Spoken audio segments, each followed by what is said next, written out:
بسم اللہ الرحمن الرحیم۔ یاد رکھو اللہ تعالیٰ نے تمہاری جھولی بھرنے کا ارادہ کر لیا ہے۔ یہ خاص نشانی ظاہر ہونے لگے تو سمجھ لو۔ جانتے ہو کچھ مانگنے والی ادائیں ہی ایسی ہوتی ہیں جو اسے بہت پیاری لگتی ہیں، پھر وہ اس ادا کو بار بار دیکھنے کے لیے قبولیت کا وقت بڑھا دیتا ہے۔ وہ اگر درد ایسا دیتا ہے کہ ساری رات آنکھ نہ لگ سکے تو وہ سویرا بھی پھر ایسا دیتا ہے جو ان آنکھوں کو ٹھنڈا کر دے۔ جہاں تمہارے سوچے ہوئے تمام ذریعے ناکام ہو جاتے ہیں، وہاں پھر اللہ کے منتخب کردہ ذریعے تمہارے لیے معجزے بنتے ہیں۔ ایک پل بھی نہیں ہٹے اس عرش والے کی نگاہیں تم سے۔ تم کیوں سمجھ بیٹھے ہو وہ بھولا ہوا ہے تم کو؟ جانتے ہو جو کام اللہ کے نام سے شروع کیا جائے وہ کبھی نامکمل نہیں رہتا، ہمیشہ تمام ہوتا ہے، کیونکہ اس میں اللہ کی مدد یقینی ہو جاتی ہے اور اس کی تکمیل کا ذمہ اللہ کے سپرد ہوتا ہے۔ سنو، تم اپنی دعاؤں پر یقین رکھو، راستہ نکالنا اللہ کا کام ہے، تمہارا نہیں۔ اور کہتے ہیں کہ جو نصیب میں نہ ہو اسے تڑپتی ہوئی دعائیں مقدر میں لے آتی ہیں۔ تو پھر ان راستوں پر مت گھبراؤ جو تمہاری چاہت کے مطابق نہیں ہیں، بلکہ ان منزلوں کا انتظار کرو جن تک یہ راستے تمہیں لے جا رہے ہیں، جو تمہاری رضا کے عین مطابق ہیں۔ تم اپنے فیصلوں کے بعد آنے والے طوفان کو بھانپ نہیں سکتے، اس لیے وہ تمہارے منصوبوں کو توڑ دیتا ہے تاکہ وہ تمہیں توڑ نہ سکے۔ جانتے ہو تم جو خواب دیکھتے ہو ان کی تعبیر تمہاری دعائیں لکھتی ہیں۔ تمہارے ہاتھوں کا اللہ کے روبرو اٹھنا تمہارا نصیب بدل دیتا ہے۔ جانتے ہو اگر اس نے اپنے بندوں کو آزمائش کے دوران تنہا ہی چھوڑنا ہوتا تو وہ ہاجرہ کو تپتے ہوئے ریگستان کے بیچوں بیچ پانی کیوں پلاتا؟ اگر اس نے اتنے صبر کے بعد بھی اپنے بندے کے لیے کوئی صلہ نہ رکھا ہوتا تو وہ زکریا کو عمر کے بالکل آخری حصے میں اولاد سے کیوں نوازتا؟ اور اگر دیری کا مطلب اللہ کا انکار ہی ہوتا تو وہ اتنے لمبے انتظار کے بعد یعقوب علیہ السلام کو یوسف سے دوبارہ کیوں ملواتا؟ وہ اپنے آگے انہی کو جھکاتا ہے جن سے وہ محبت فرماتا ہے، وہ آدھی رات میں انہی کو جگاتا ہے جنہیں وہ تنہائی میں سننا چاہتا ہے۔ کیا یہ معجزہ نہیں ہے کہ اللہ نے اربوں کی آبادی میں تمہیں خود سے قریب ہونے کے لیے چنا ہے؟ کیا یہ معجزہ نہیں ہے کہ اللہ نے اس غافل دنیا میں تمہیں سجدے کے لیے چنا ہے؟ کیا یہ معجزہ نہیں ہے کہ رات کے تاریکی میں اللہ نے تمہیں تہجد کی لگن لگائی ہے؟ کیا یہ معجزہ نہیں ہے کہ اب اللہ سے ملنے کے بعد تم وہ نہیں رہے جو پہلے کبھی ہوا کرتے تھے؟ تم کیا سمجھتے ہو کہ وہ تمہاری خواہش پہ کن نہیں فرما سکتا؟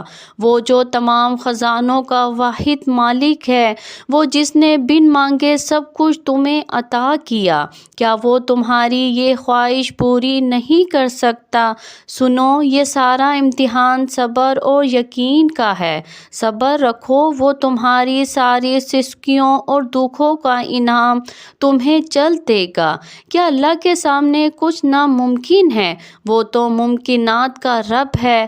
تو تم دعا مانگتے ہوئے سوچا نہ کرو، بھلے ہی وہ چیز تمہیں ناممکن لگ رہی ہو، لیکن اللہ کے لیے کچھ ناممکن نہیں۔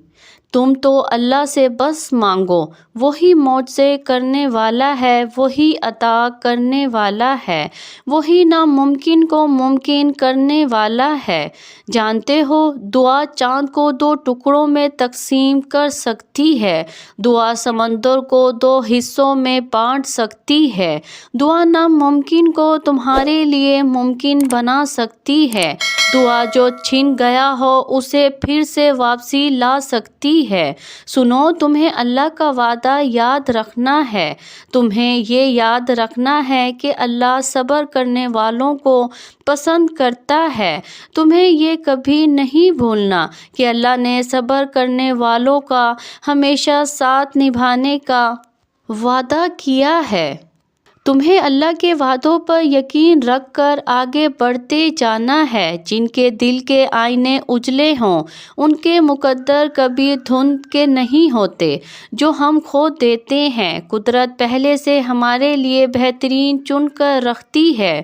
اور سنو، جب مانگی ہوئی چاہتوں میں دینے والے کی رضا شامل ہو جائے تو معجزے خود ہی اپنا راستہ بنا لیتے ہیں اور تم تک پہنچ جاتے ہیں۔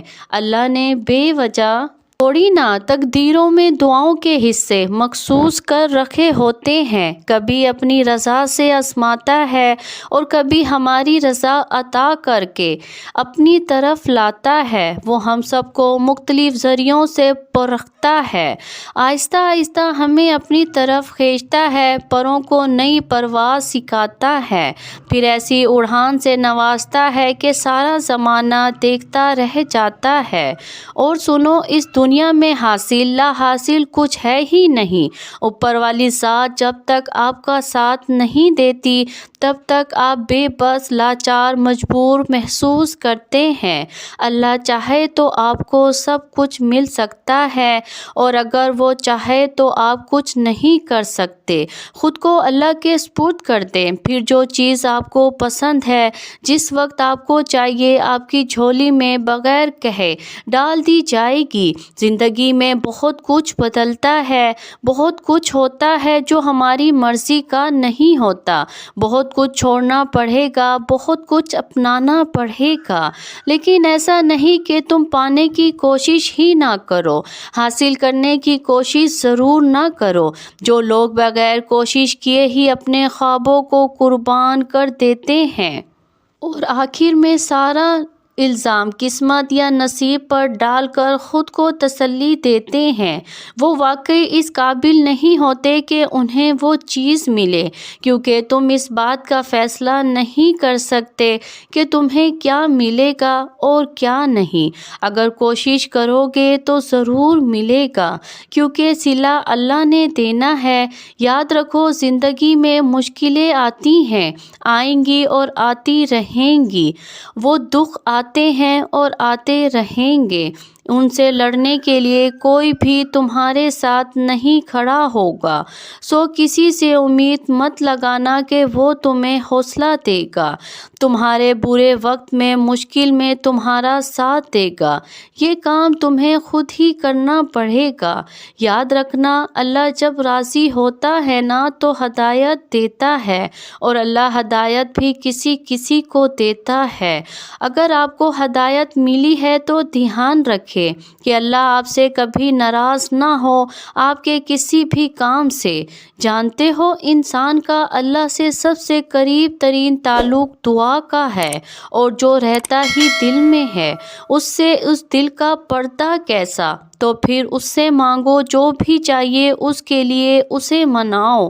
اگر وہ تمہیں اس مقام پر لے آیا ہے جہاں تم بے بسی سے جھولی پھیلائے اس کے روبرو کھڑے ہو، تو یقین رکھو کہ اس نے اس جھولی کو تمہاری چاہت سے بھرنے کا ارادہ باندھ رکھا ہے۔